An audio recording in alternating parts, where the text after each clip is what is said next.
ఒకప్పుడు ఒంగోలులో ఓ వెలుగు వెలిగిన నేత బాలినేని శ్రీనివాసరెడ్డి. ఆయన ప్రస్తుతం సైలెంట్ మోడ్లోకి వెళ్ళటం మనకు ఆంతర్యమైంది.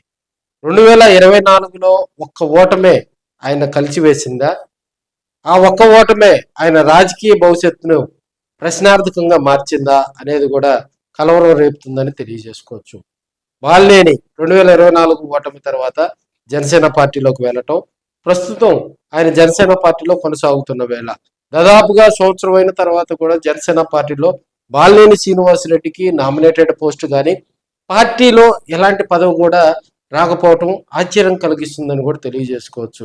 ఒక మాస్ లీడర్గా పేరు పొందినటువంటి బాలినేని శ్రీనివాసరెడ్డి ఒకసారి ఆయన రాజకీయ భవిష్యత్తు కనుక చూసినట్లయితే మనకి వరుసగా కూడా 4 సార్లు ఒంగోలు ఎమ్మెల్యేగా తిరుగులేని విజయాలు నమోదు చేయడం జరిగింది. 2012, 2009, 2004, 1999 ఈ 4 సార్లు వరుసగా కూడా ఆయన ఒంగోలులో గెలిచినటువంటి వ్యక్తి. అయితే బాలినేని శ్రీనివాసరెడ్డిని 2014లో ఒంగోలులో ఓడించినటువంటి వ్యక్తి దామచర్ల జనార్దన్ గారు.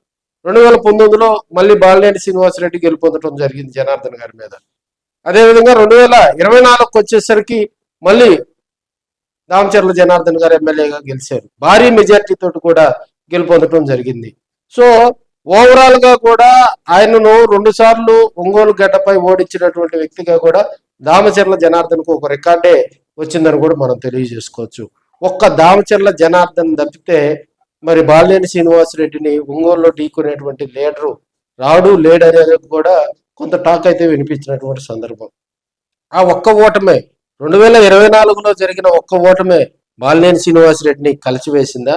2024 ముందు ఎన్నికలకు ముందు ప్రచారంలో కూడా తాను లాస్ట్ ఎన్నికలు ఇవేనని, ఇక నుంచి కూడా రాజకీయాల్లో రిటైర్మెంట్ తీసుకుంటానని బాలినేని శ్రీనివాసరెడ్డి బాహటంగానే చెప్పినటువంటి సందర్భాలు. సో కొడుకును మళ్ళీ రాజకీయంగా కూడా రంగంలోకి దించాలనే ఆలోచనలో కూడా బాలినేని ఉన్నట్టు తెలుస్తూ ఉంది.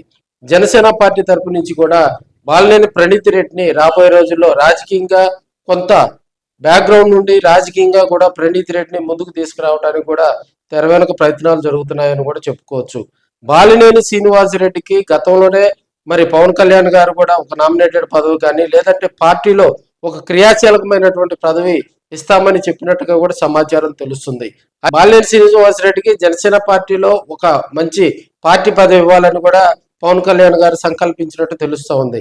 అయితే కుమారుణ్ణి రాజకీయంగా కూడా ముందుకు తీసుకెళ్లాలని బాలినేని కొంత వెనకడుగేశాడనే టాక్ అయితే వినిపించినటువంటి సందర్భాలు. ఎందుకంటే బాలినేని శ్రీనివాసరెడ్డి నివాసానికి పవన్ కళ్యాణ్ గారు వచ్చే అంశం కూడా మరి గత నెలలో జరిగినప్పటికీ కూడా అది అనేక కారణాల వల్ల వాయిదా పడినటువంటి సందర్భం. ఆయన పవన్ కళ్యాణ్ గారు అనారోగ్యం పాలవటం, సో అక్కడి నుంచి కూడా మళ్ళీ బాలినేని శ్రీనివాసరెడ్డి నివాసానికి పవన్ కళ్యాణ్ గారు ఒంగోలు పర్యటనకు సంబంధించి ఇప్పటి వరకు కేడర్ గాని బాలినేని శ్రీనివాసరెడ్డి గాని ఎక్కడా కూడా మాట్లాడకపోవటం. అయితే బాలినేని శ్రీనివాసరెడ్డి గారు ఓడిపోయిన తర్వాత జనసేన పార్టీలోకి వెళ్ళిన తర్వాత ప్రతిసారి ఒంగోలు వచ్చేటప్పుడు కూడా మరి కుమారుడు ప్రణీత్ రెడ్డిని కూడా ఒంగోలు తీసుకొస్తూ ఉన్నటువంటి సందర్భాలు మనం చూస్తూ ఉన్నాం. సో రాబోయే రోజుల్లో మొన్న జనసేన పార్టీ ఆధ్వర్యంలో చెక్కుల పంపిణీలో కూడా బాలినేని ప్రణీత్ రెడ్డికి అత్యధిక ప్రాధాన్యత ఇచ్చారనేది పార్టీలో కూడా చర్చ నడిచినటువంటి సందర్భం. ఆయనకు ఫ్లెక్సీలతోటి ఘన స్వాగతాలు కూడా జనసేన పార్టీ నాయకులు కార్యకర్తలు గ్రాండ్ వెల్కమ్ చెప్పినటువంటి సందర్భాలు గతంలో మనం చూసాం. సో ఇప్పుడున్న పరిస్థితిలో తన కొడుకు కూడా మరి మరింత రాజకీయంగా తనయుడు కోసం బాలినేని శ్రీనివాసరెడ్డి త్యాగానికి సిద్ధమయ్యారా?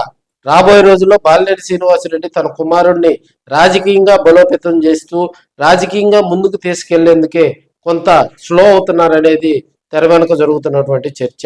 సో ఏదేమైనప్పటికీ కూడా ఒక బలమైన లీడర్ గా పేరున్నటువంటి బాలినేని శ్రీనివాసరెడ్డి ప్రస్తుతం రాజకీయాల్లో కొంత స్లో అవటం కూడా ఆయన నమ్ముకొని ఉన్నటువంటి క్యాడర్ కొంత డేలా పడుతుందని ఒంగోలు రాజకీయాల్లో కూడా కలవరం మొదలైంది.